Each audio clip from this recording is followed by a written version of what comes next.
دوستان خوبم سلام. امروز اولین روز از سال تحصیلی جدیده و من خیلی غیر منتظره آمدم داخل یک مدرسه دخترانه راهنمایی با حضور بچه‌هایی که پر از شور و شوق و شعف هستن به واسطه حضور در مدرسه. بچه‌ها سلام!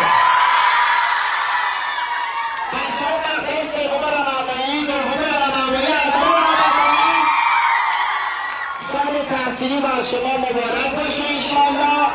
عاقبت بخیری باشه برای شما خانواده محترم. انشالله که پله‌های ترقی رو با سرعت سرسام‌آور طی کنید به افتخار خودتون.